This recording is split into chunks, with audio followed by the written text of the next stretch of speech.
Hey guys, how's it going? Sorry this video is a few days late. I know I normally do my Doctor Who videos on Monday or Tuesday, and it being Wednesday, but here we go. Now, of course, we're going to talk about the fourth episode of this series called Listen, and it was actually a very unusual episode. I did like it, but it did feel a little uneven at times. Without giving too much of the plot away, basically the Doctor is trying to figure out an age-old question. And it's a great psychological question as well, real life psychological question. Why do children, in particular, um, have a fear of what's underneath the bed? I remember having this fear myself, but I can't remember ever a story or seeing anything that would say, okay, you need to be afraid of this. There's something under your bed that's going to get you. I've never been really exposed to that, but for some reason, I seem to have always had that, automatically had that fear. And as the Doctor has found out throughout history, everybody has had that one dream or that one fear throughout the whole of space and time. So he decides he's going to take Clara back to her childhood to see when she first had the dream, so he can witness it, see if there is actually anything underneath the bed. Well, Clara is on a date with Danny Pink, and it's a date that goes from awesome to extremely bad really fast. In fact, I don't even think they get their appetizer or anything like that at the dinner. But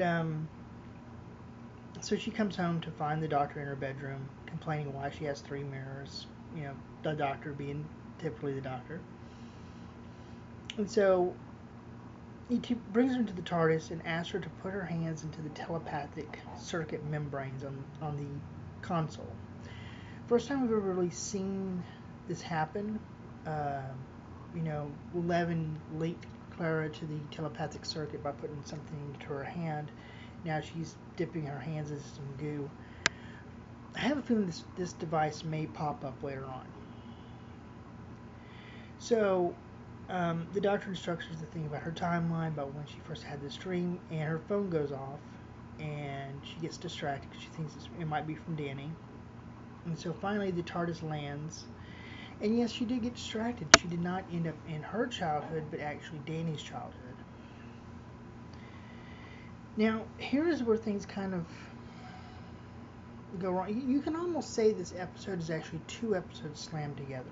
Because there's kind of like, while there's a general story arc going on, it just seems like the first half of the episode's at a different pace. The second half is at its own pace. We see, Clara's talking to Danny as a child, who calls himself Rupert at the time.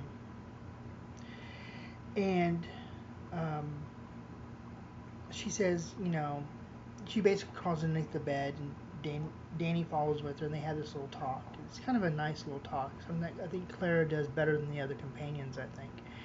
She likes to talk to kids, I think, and get them to listen. She did that with Mary, Glenn, and now she's doing it for Danny.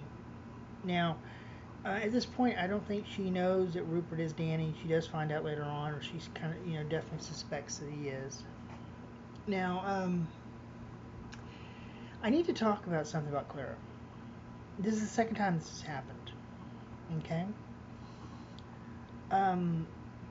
She has moments where she reminds me of David Tennant. And I know that sounds weird, and I will explain. In Asylum of the Daleks, when she's Oswin, and she's telling Rory to run for it.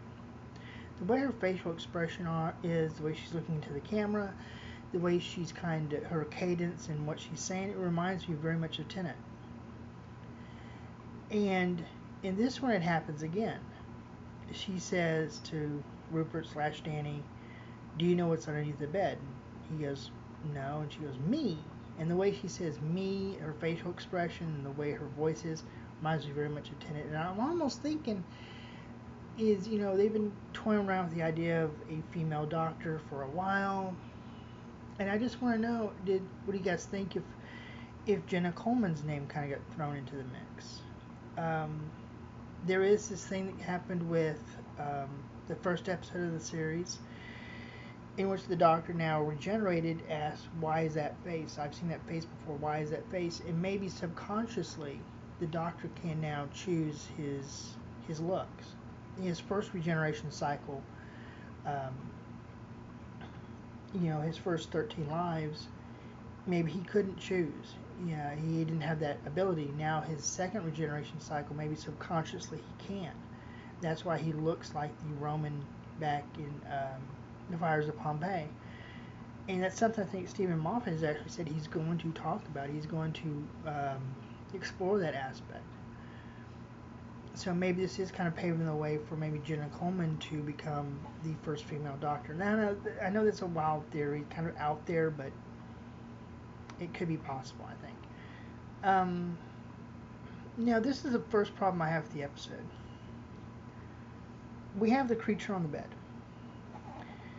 And the Doctor tells Rupert, Danny, and Clara to face the window, don't look at it, and he tells the creature, "All right, you can go now. We're not going to look. We promise not to look." Rupert, tell him we're not going to look, and Rupert says, "I promise I'll never look." And the creature goes away, and that's the last we hear of it. Normally in Doctor Who, they find the creature, they find out what it wants, they try to help it or destroy it or something, but they didn't seem to do that in this episode.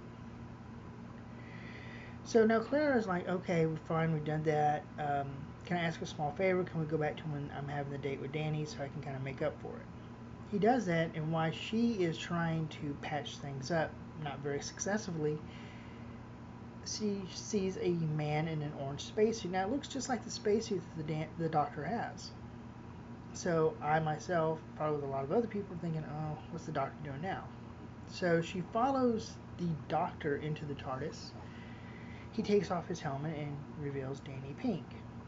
Even though it's not Danny Pink, it is Danny's great-grandson, Orson.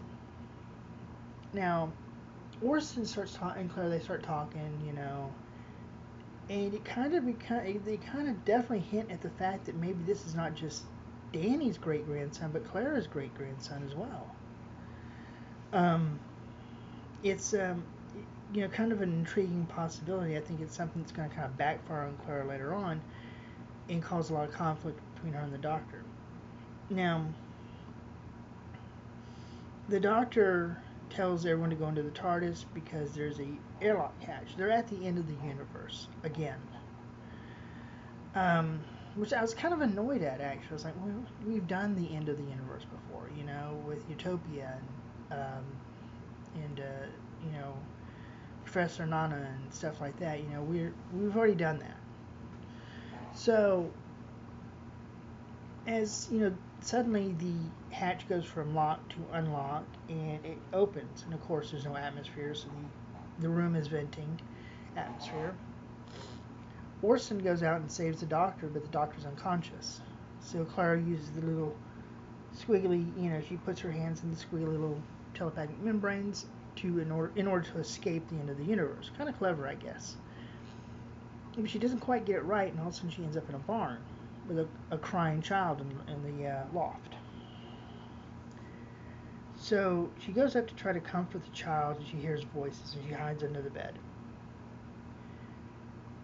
Now the big statement was when one of the adults says, "Well, if he keeps crying like this, he'll never become a Time Lord." So we just realized now that we're back on Gallifrey at the home of the Doctor. Possibly. I'm going to say possibly because we never actually do say, it's never actually said if it was the Doctor or not.